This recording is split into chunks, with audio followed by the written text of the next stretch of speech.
Благодаря, здравейте, приятели от мен.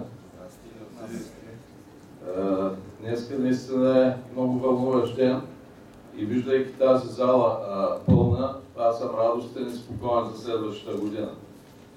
Но преди това да започна, всеки има някаква приказка. Много приказки е слушал в своя живот. Аз няма да разказвам като моя приятел Атанас приказки. Той там е силен. Ще ви разкажа за моята последна приказка, която ми се случи. Това беше преди по-малко от 2 месеца в един хотел подобен на този, малко по-голям. Не на 7 часа разлика, както е популярно сега, на 11 часа разлика от тук, в Сан Диего, където се срещах ето с този човек. Запомнете го добре, той ще бъде лидер и на вас бъдещи лидери на Интеракт. Неговото име е Рон Бъртън и е президент на Rotary International за следващата 2013-2014 година. Отивайки там, събирайки се, само 2 пъти повече бяхме от вас, ние чухме неговата приказка за това, какво ще се случи, как ще се случи и какво ще очаква. Неговата приказка обаче започва много по-отрано. Преди 30 години ротарианците от целия свят, с помощта, разбира се, на ротаракторите, интеракторите и другите техни партньори, започват да пишат една чудесна приказка. Края на полиомиелита по света. Нещо, което сега за вас стои доста далеч, доста странично. Но искам да ви уверя, че България едва 2002 година, Илян каза далечната 2001, благодаря си, Илян, няма да е толкова далечната. Да, далечната 2002 година беше заличена от списъка на страните, които са с това страдание. Голямата гордост, която ме кара и аз да нося своята значка и да насърчавам и вие да си ги носите редовно, е, че с нашата помощ се случи нещо, което света никога не е очаквал. Тоест, полиомиелита да бъде залечен. Той е залечен от Европа, залечен е от Америка, залечен е от много други континенти, те не са толкова много да не се изпитваме, но знаете, има още 3 страни, в които съществува. Сега е вашия шанс, нашия шанс, ние да довършим тази приказка и полиомиелита няма никъде по света, дори и там, където ние не го познаваме. За какво продължи по-насетне да говори нашия президент? Отчитайки бъдещото развитие на Rotary, осъзнавайки в момента каква е ситуацията, той насочи вниманието си, че нещо трябва да се промени. Ние не трябва да сме закостеняла организация. Обратно, колелото да продължава да се върти и то все напред и напред.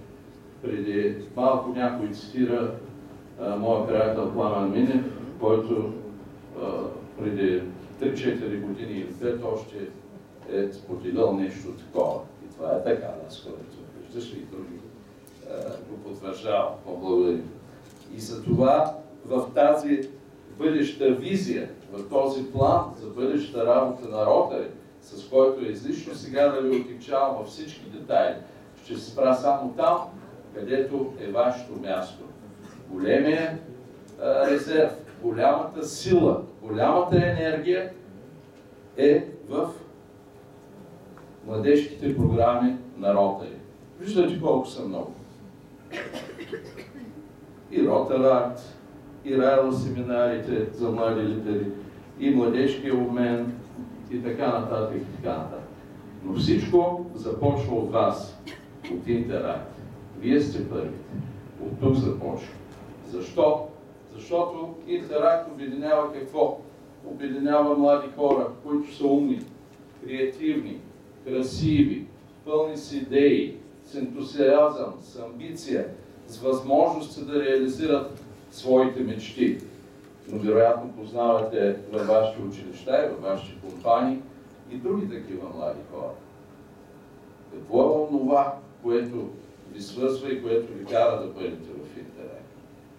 Точно това е магията, че тук вие може да направите голямата приемственост, да се обърнете към батковците и каките от Ротарак, към вашите спонсор клубове от Ротари и заедно да обединявайки усилията си да постигнете много.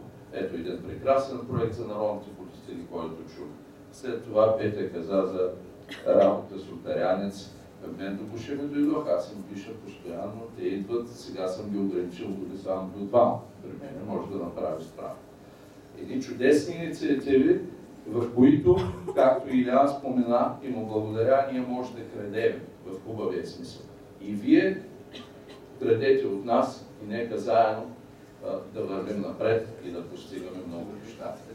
И така, ангажирайки се с ротари на различни нива, в ротари клубовете, в Интеракт, в Ротарак, ние променяме животи. Днеска бъдете сигурни, вашия живот ще бъде променен. Днеска настъпва промяната, защото вие тръгвате по един нов път. За вас започва днеска новата приказка, която може би сами ще напишете. Вашият живот ще се промени, но наред с него вие ще помогнете да промените и други животи. Дали на ваши съученици, на които, както във Варна, имаха много добра инициатива за борба с дрогата и други места. Дали на деца от домове с неравностойно положение, дали на талантливи такива, които се поплакат. Но вие, чрез ротари, с ротари, ще успеете да промените не само вашия, а и техния живот. И тогава се задайте само тези два въпроса. Вероятно, голяма част от вас са го правили. Ако успеете да отговорите на тях, наистина вие сте успяли, вие сте не само интерактори, вие сте бъдещи ротарактори, вие сте бъдещи ротарианци. Тук виждам поне 30 президента на клубове само след 10 години на ротари клубове, а защо не и бъдещи дистрикт гуверньори на българските дистрикти. Така, на български дистрикти, защото след 10 години, вероятно, те ще са 2 или 3, като виждам каква база има тук сред нас. Тогава вие наистина ще бъдете горди и няма да се срамувате. Не само защото цялата световна ротарианска общност е направила така, защото да промени живота на другите хора, а и за това, че вие сте част от тях. И се връщам пак към моята приказка. Когато излезе, снимката не е с добро качество, но поне е истинска, излезе президента Рон Бъртън да обяви темата на годината, може да се разсъди. Да, тя ви е добре позната. Добре позната, но дори английски говорящите и американците и така нататък спореха след това какво е вложил той, какъв смисъл е вложил в този слоган Engage Rotary, Change Lives. Дали трябва да се ангажираме по някакъв груп начин, дали трябва да въвличаме повече хора вътре и така нататък.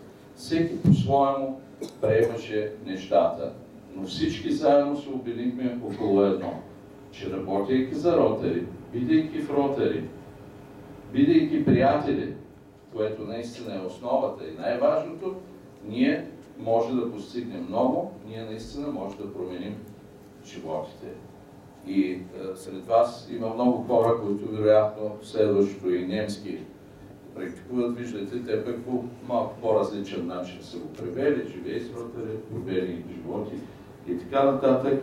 Ние се обединихме около нашето лого, което звучи промени живота с ротари. Тази промяна може да започне от днес и от сега, от вас, бъдещите лидери на Интеракт, за което ви благодаря и също ви желая днеска много успешен, много ползотворен ден, за да може, връщайки се във вашите клубове, да продължите с този ентусиазъм, с тази страст, която демонстрирате до сега. Благодаря ви и преди това искам да благодаря, разбира се, и на Филип за цялостната организация, да благодаря на Асен за това, което направиха през тези 2 години, направиха възможно не само да бъдат отделно, но и толкова много на Илиан като председател на подкомитета за Интеракт и същевременно да ви представя и хората, които следващата ротарианска година, съм убеден, също ще ви бъдат в помощ, както и те до сега, и няма да ви отказват нищо. Това са Капка Воинска от Ротари Клуб Хасково. И тя отговаря за комитета за новите поколения. Това е доста тежка задача, освен Интеракт и Ротаракт. Към тях вече влизат и комисията за реала семинарите, за младежки умения и така нататък, който между другото също е много интересен за вас и ви насърчаваме там да търсите контакти с вашите ротари клубове, спонсори и когато имате възможност, отидете, възползвайте се от тези програми, бъдете убедени, че те са само от полза за вас и още повече ще ви накарат да разберете, да усетите на практика какво е това ротари и защо е толкова велика организация, както каза нашия дистрибуционер, без да го повтарям. И на подкомисията за Интеракт, дано я видите, защото не е толкова внушителна, Елена.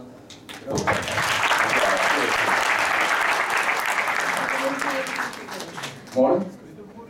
Да се храни. Да, с това ви благодаря. Желая ви един красив, хубав, успешен ден, също толкова разкошна вечер и насърчавам бъдещия представител, който изберете, както и комисията и президентите, тази вечер да бъдат по-умерени, за да могат утре в 10 часа да бъдат отново от останалите да се забавляват.